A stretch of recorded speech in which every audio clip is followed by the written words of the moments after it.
Update naman tayo sa lagay ng panahon mula sa ating ka-weather, BNC resident meteorologist Benison Estareja.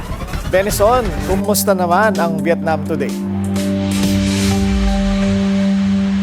Willard, patuloy ang pag-ihip ng hanging habagat or southwest monsoon sa kanlurang parte ng Northern Luzon habang patuloy ang pagmamonitor natin sa kumpul ng ulap or cloud cluster sa labas ng Philippine Area of Responsibility sa kanluran ng Batanes.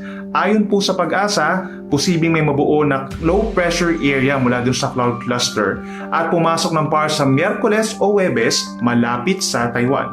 Gayunpaman, magiging malayo pa rin ito sa ating kalupaan at walang aasahang direktang epekto.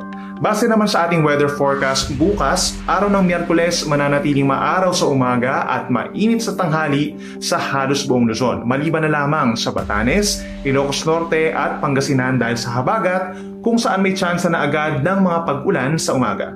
Pagsapit ng hapon at gabi, posible naman ang light to moderate rains and thunderstorms sa may Ilocos Region, Cordillera Region, ganyan din sa may Zambales, Bataan, Tarlac, Pampanga, and Metro Manila. Kaya sa mga uuwi po bukas mula sa trabaho o sa eskwela, siguruhin na meron kayong baon na payong o kapote. Sa Palawan, Visayas at Mindanao, umaga pa lamang ng Miyerkules, may tsansa na ng may hinang ulan sa Negros Island Region, Central Visayas at Zamboanga Peninsula. Isolated po lamang ng mga ulan yan. Habang simula tanghali, magiging makulimlim na ang kalangitan sa Western Visayas, Negros Island, Zamboanga Peninsula, Sorsogon at Northern Mindanao. At sasamahan din ito ng 1 to 2 hours na ulan at thunderstorms sa hapon. Kaya ka-weather, huwag pa rin kalimutan ang inyong payong habang sa mga naapektuhan ng lindol sa Mindanao, iba yung pag-iingat din po sa mga aftershocks na nakadagdag sa pagdaustos ng lupa.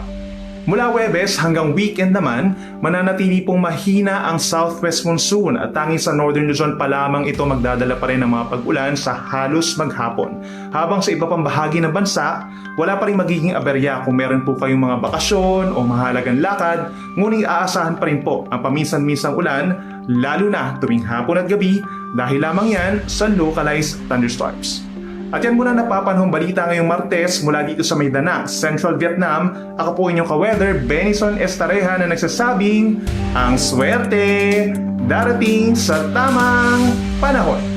Manatiling nakatutok sa Bilyonaryo News Channel. Sumubaybay sa aming social media accounts at mag-subscribe sa aming YouTube channel para sa mga eksklusibong balita at storya.